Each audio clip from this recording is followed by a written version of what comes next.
BJP सरकार समय paper leak होई परीक्षा बातिल हेबा परे अघटन एक नीतिदिनिया घटना पलटि चली। विगत 6 वर्ष मध्य चारि थर नीट परीक्षार पेपर लीक हेबा दुर्भाग्यजनक एवं निंदनीय कथा। 23 लाख परीक्षार्थी भविष्य सहित केंद्र सरकार खेलुछंती। अनुरूप भाव में केंद्र शिक्षा मंत्री श्री धर्मेंद्र प्रधान निर्वाचनी परिचालना अति चतुरता सह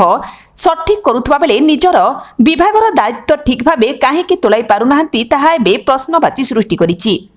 श्री प्रधान नैतिकता दृष्टि इस्तीफा देवा उचित। चलित वर्ष नीट परीक्षा रद्द हेबा और पेपर लीक हेबा प्रतिवाद रे अनुगुल बिजु युव छात्र जनता दल पक्षरु अनुगुल स्वयंशासित महाविद्यालय सम्मुख में प्रतिवाद और विक्षोभ प्रदर्शन करा सहित कुश पुतलिका दाह करा जायछि। जिला युव बीजेडी सभापति अरुणाभ सिंह नेतृत्व में अनुष्ठित कार्यक्रम रे जिला छात्र बीजेडी सभापति शुभ्रांशु शेखर जीत, पूर्वतन छात्र बीजेडी सभापति राजीव लोचन दास, राज्य युव बीजेडी उपसभापति सुजीत द्विवेदी,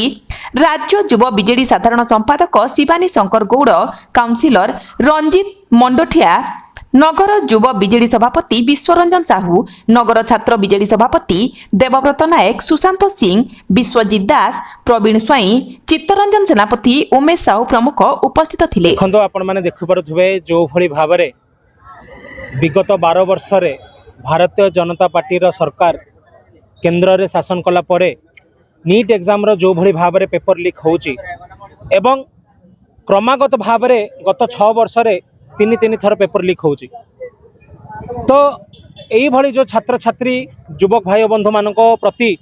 जो भली भाबरे तांको भविष्य सहित खेला जाउ अछि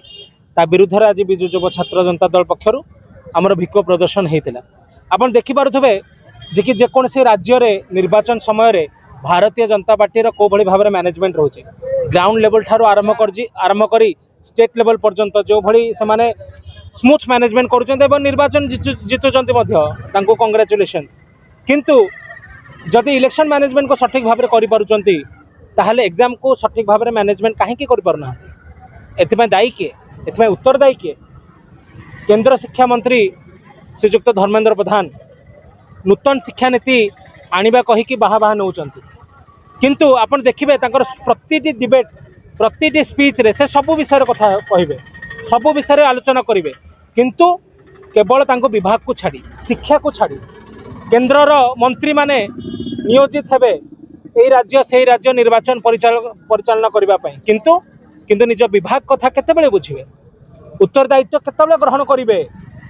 तो निवेदन करुचु प्रधानमंत्री को एवं केंद्र शिक्षा मंत्री को जे कि एहा उपरे गुरुत्व दियंतु एवं एभली छात्र छात्री को पाई जो तांकर भविष्य सहित खेलुचंदी एभली कार्यक्रम आगु को एमती न हो। जेतरे परीक्षा बातिल हैला छात्र छात्री को भविष्य कथा कहवा ये तो निहात भाव गोटे प्रकार अंधार रहिले निश्चित भाव में आपण देखंतु नीट भली गोटे हाई प्रोफाइल एग्जाम जहाँकि आगामी दिन जन एमबीबीएस डॉक्टर हेबे एवं परवर्ती समय पीजी है कि से माने डॉक्टरेट करेंगे एमडी करेंगे ताहाकू फेस करने निश्चित भाव में जड़े वर्ष कि 2 वर्ष प्रिपेरेसन कर झाड़ बुआ परिश्रम कर क्रमागत भाव में तांकर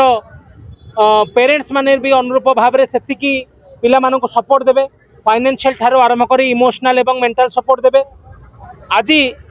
छात्र छात्री तो हताश अछंती समग्र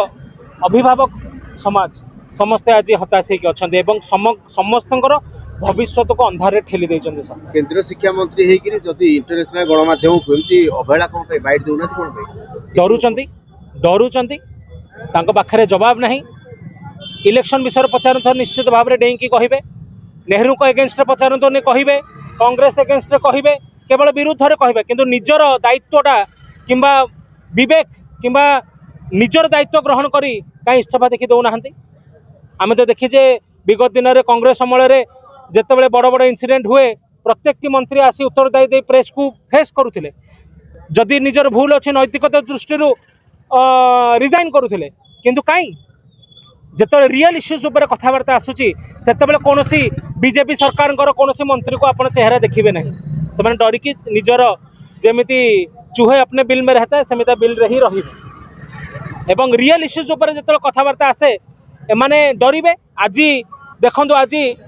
शह शह पुलिस मुलतन होती आमर पिला 200 किंतु पुलिस मुल्तन होती 100 रु ऊर्ध डर भय सरकार जे कि लोक माने लोकों को आम फेस केमी करूँ से आमर निवेदन करुचु हाथ जोड़ी निवेदन करुचु आज्ञा जे कि पिला भविष्य सहित दयाकोरी खेलतु ना।